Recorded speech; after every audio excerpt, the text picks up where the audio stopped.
Now, this video is going to be an alert for all of you out there, especially for the parents out there. So many things are taking place in October. October is like full of many different events taking place.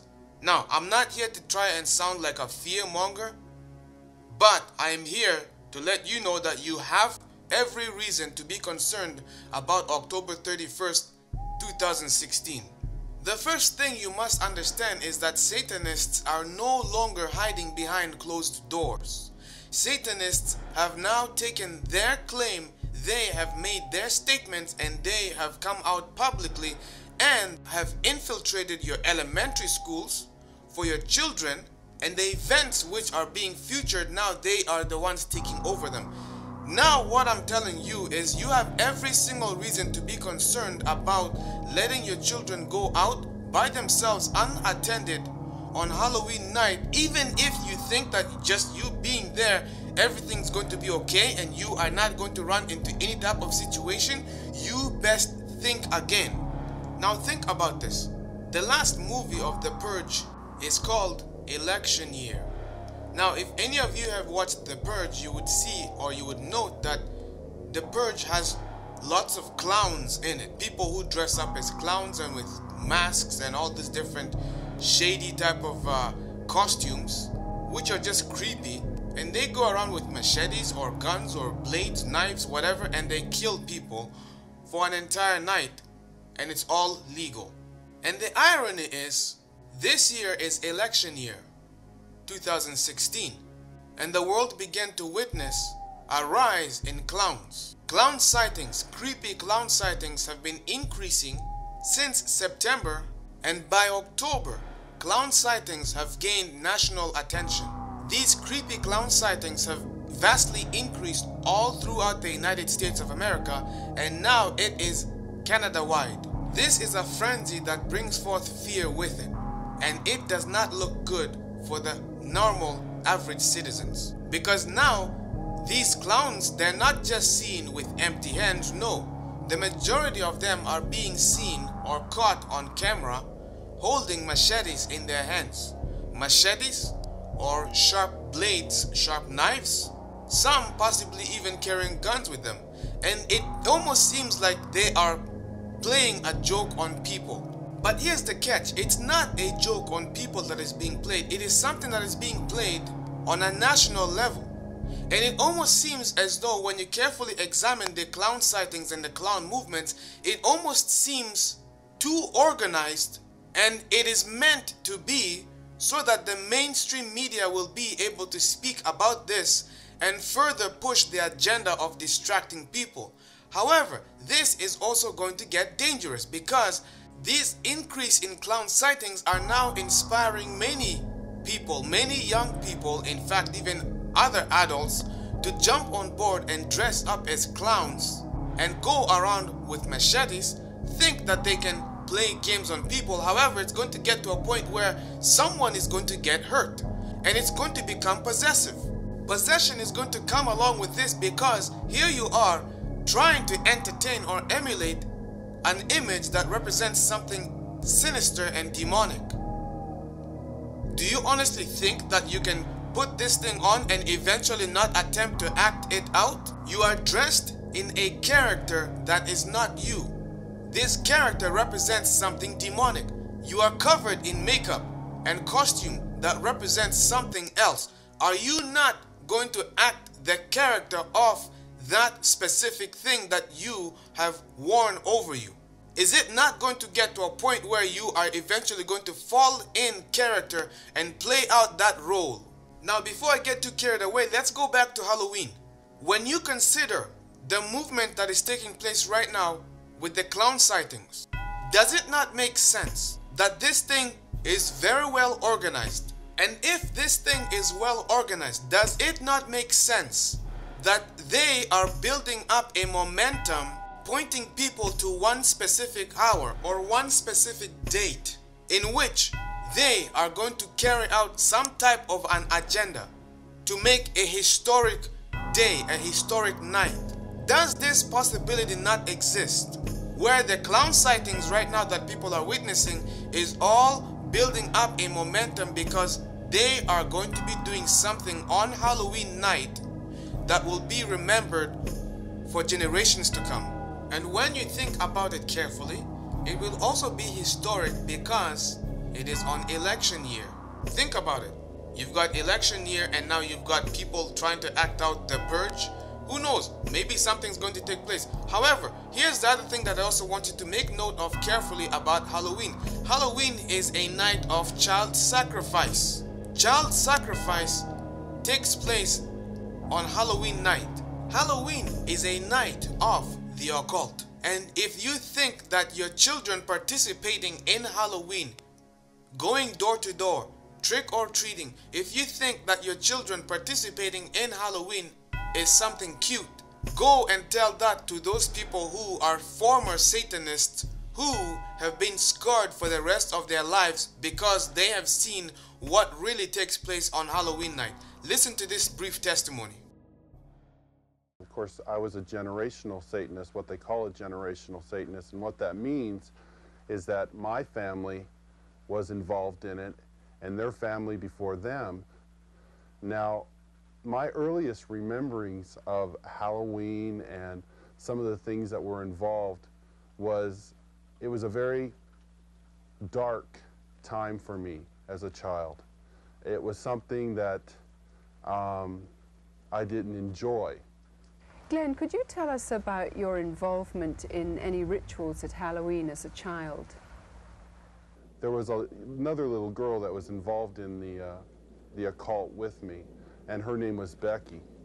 Now, Becky was a different type of child. She was blessed to be a sacrifice. I was being blessed to be a high priest, where she was being blessed and born into the coven there to be a sacrifice.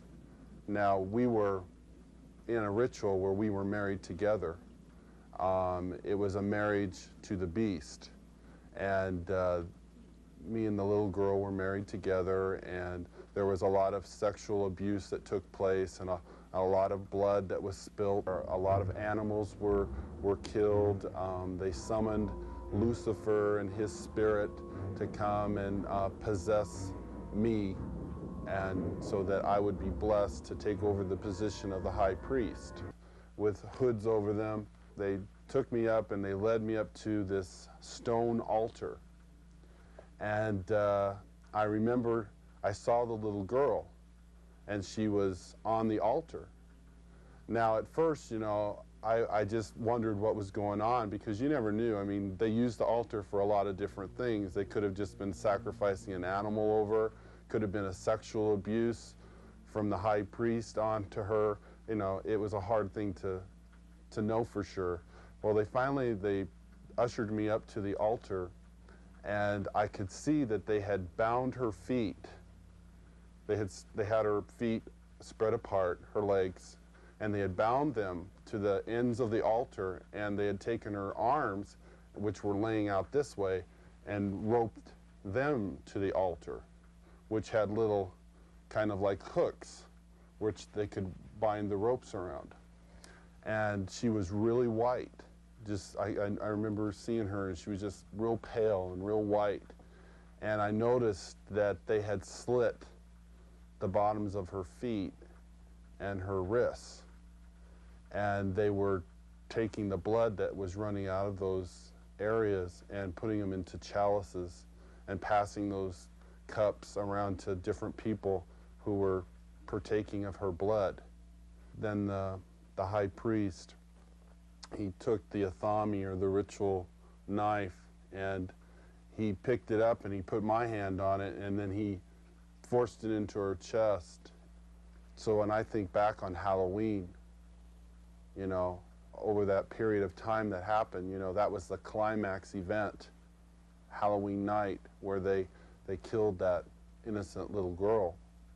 And this is something that's happening every Halloween. That's not just an isolated event.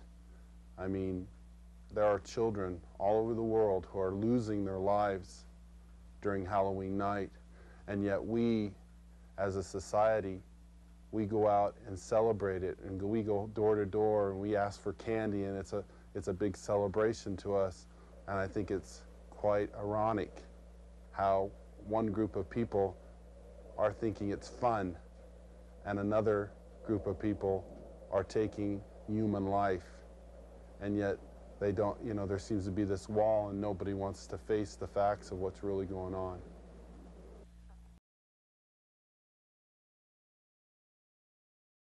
Halloween is a night where children get kidnapped, and if you think that you're not going to run into problems, it is equivalent to you saying that you will never get into a car accident. It is equivalent to you saying that nothing's going to happen to you on the road when you are driving. Because an accident is called an accident for a reason. You don't intentionally ask for an accident to happen or to come across your way. However, an accident happens unexpectedly, which means when you say goodbye to your family or you say you love them and you're going to your place of work, anything can happen. Someone else could come and hit you, and you could be in a bad car accident.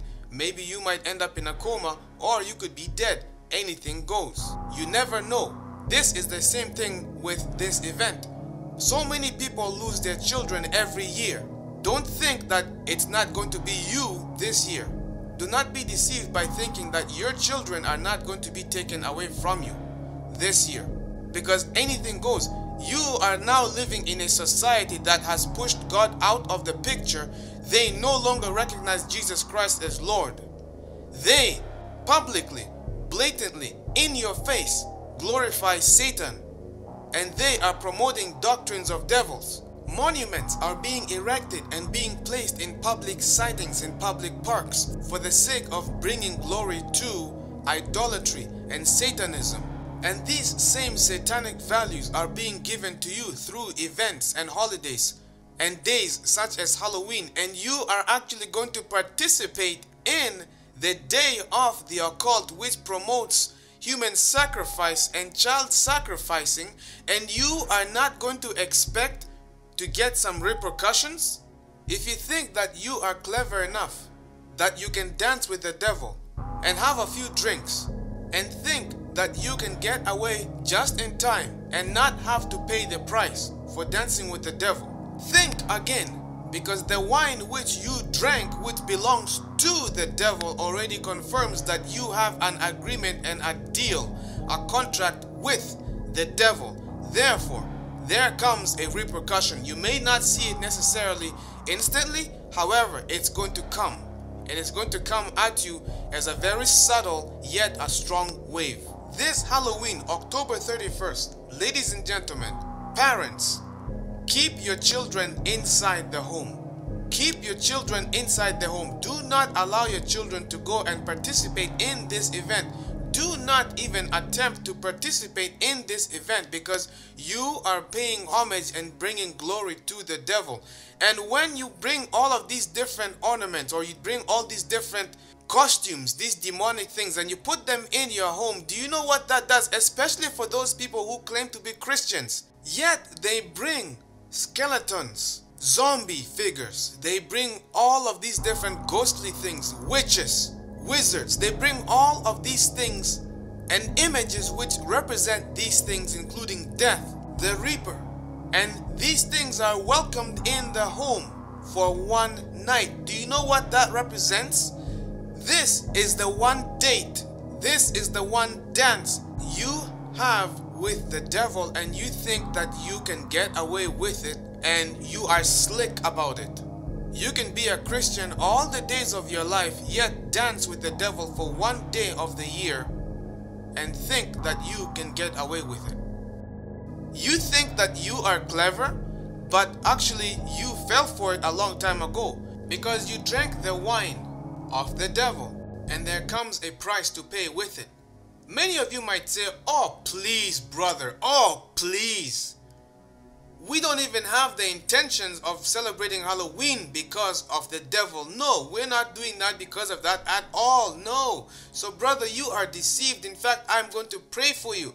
And after I pray for you, brother, what I'm going to do, brother, is I'm going to go and celebrate Halloween with my friends, with my children, with my family.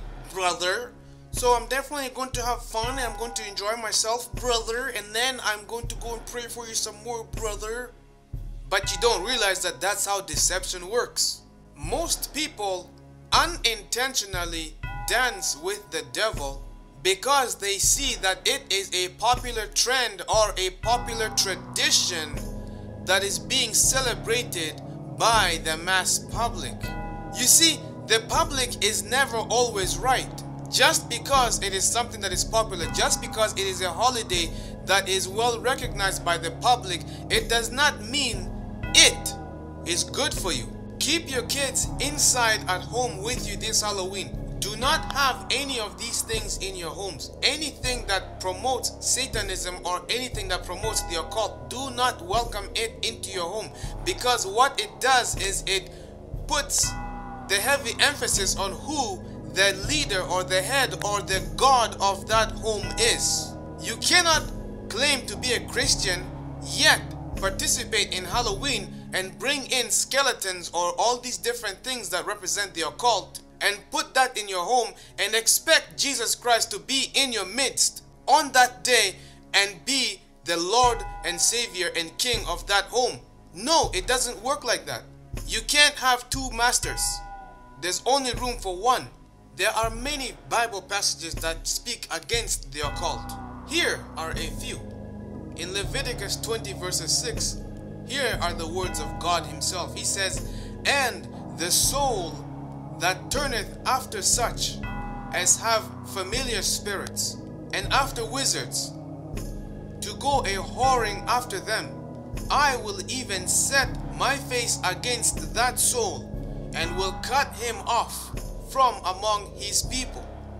The chapter before, in Leviticus 19 verses 31, the Bible reads saying, "Regard not them that have familiar spirits, never seek after wizards to be defiled by them.